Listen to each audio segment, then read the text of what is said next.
ঈদের দিনের থেকেও তো আমার ঈদের আগের দিন রাত মানে চাঁদ রাতটা বেশি স্পেশাল এবং আনন্দের মনে হয়। ছোটবেলা থেকেই ঈদের আগের দিন সন্ধ্যা থেকেই আমার ঈদের আনন্দ শুরু হয়ে যেত। আসসালামু আলাইকুম এভরিবডি, দিস ইজ সাদিয়া। তোমাদের সবাইকে ওয়েলকাম করছি আজকের চাঁদ রাত ব্লগে। আজকে আমি তোমাদের সাথে আমি চাঁদ রাতে কি কি করেছি সবকিছুই শেয়ার করছি। বিয়ের পর থেকে আমি আমার শ্বশুর বাড়িতে সাধারণত ঈদের দিনের জন্য ডেজার্ট আইটেম গুলো বানিয়ে থাকি, আর মা রান্না করেন মেইন খাবারগুলো মানে পোলাও, মাংস এগুলো। আমি ঈদের আগের দিন দিনের বেলাতেই যতটুকু সম্ভব রান্না বান্না করে ফেলার চেষ্টা করি। সকাল থেকেই অনেক বৃষ্টি হচ্ছিল, তো তোমরা তো জানোই আমার ঈদের দিনের মেনু কি, দেখে ফেলেছো অলরেডি ঈদের দিনের ব্লগ। তো এখন বলছি সেগুলো কখন আর কিভাবে বানিয়েছি। তো আমি যেহেতু ফুচকা বানাবো, তো আমি ফুচকার জন্য ডাবলিগুলো আগের দিন রাতেই পানিতে ভিজিয়ে রেখেছিলাম। সেগুলো সকালবেলা উঠে দেখে একদম ফুলে গিয়েছে, তো আমি ঘুম থেকে উঠেই ডাবলি সিদ্ধ করে ফেলি। আর বিকেল বেলা আমি জর্দাটা রান্না করে ফেলেছি। আর ইফতার প্রিপারেশন, তারপর ইফতার করা, এগুলোরও একটা ব্যাপার ছিল যেহেতু লাস্ট ইফতার। তো ইফতার করার পর তোমাদের ভাইয়াকে নিয়ে আমি একটু বাইরে বের হয়ে যাই ঘোরার জন্য।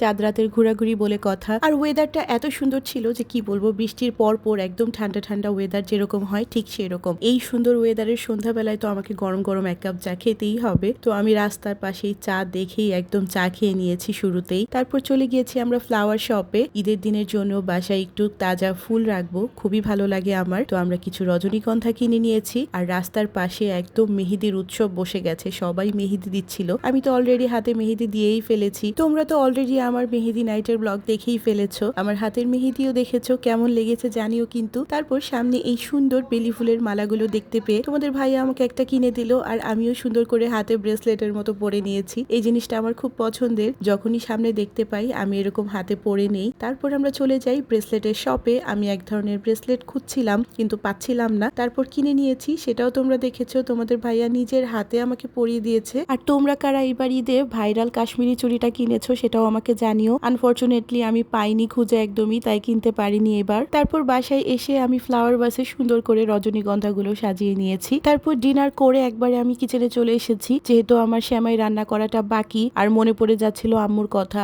আম্মু প্রতি ঈদে এই শুকনা সেমাইটা রান্না করে, কেউ জর্দা সেমাই বলে, কেউ শুকনা সেমাই। তো এটা আমার খুবই পছন্দ, আর আম্মুর হাতেরটা তো আমার খুবই ফেভারিট। বাই দ্য ওয়ে, লাইফে সেকেন্ড টাইম আমি এই সেমাইটা রান্না করছি। ফার্স্ট টাইমের কথাটা পরে কখনো তোমাদের সঙ্গে শেয়ার করব, খুবই ঝামেলা করে ফেলেছিলাম। এনিওয়েজ, আম্মুর মতো করেই চেষ্টা করেছি রান্না করতে, কিন্তু আমার তো মনে হয় আম্মুরটাই বেস্ট। ঈদের দিন গিয়ে আম্মুর হাতে সেমাইটা খেয়েছি, মাশাআল্লাহ খুবই মজা লেগেছে। সেটাও তোমরা দেখেছো ঈদের দিনের ভ্লগে। আমার এই ভিডিওতে একটা লাভ রিয়েক্ট দিয়ে সুন্দর একটা কমেন্ট করে দিও, আর আমার ফেসবুক পেজে ফলো দিয়ে দিও, ইউটিউব চ্যানেলে সাবস্ক্রাইব করে বেল বাটনে ক্লিক করে দিও। তো আমি শুকনা সেমাইটা একবারে রান্না করে তারপর সার্ভিং ডিশে সার্ভ করে দিয়েছি। এখন রাত আনুমানিক 1:30 কি 2টা বাজে, আমার কাজ অলমোস্ট ডান। আমি সুন্দর করে জর্দাটাও সার্ভিং ডিশে সার্ভ করে নিয়েছি, তারপর এগুলো ফ্রিজে রেখে দিয়েছি যেন সকালবেলা সবাই খেতে পারে ইজিলি। আর আমি ফুচকাগুলো ভেজে রেখেছি রাতের বেলাতেই। তো আমার সব কাজ অলমোস্ট ডান। তো তোমাদের কেমন লেগেছে আমার ওভারঅল ভিডিওটা আমাকে কমেন্টে অবশ্যই জানিও। আজকের ভিডিওটা আর বেশি বড় করছি না, এই পর্যন্তই থাকছে। তোমাদের সঙ্গে দেখা হবে নেক্সট আরো একটি সুন্দর ব্লগে। সে পর্যন্ত তোমরা সবাই অনেক ভালো থেকো, সুস্থ থেকো। আল্লাহ হাফেজ।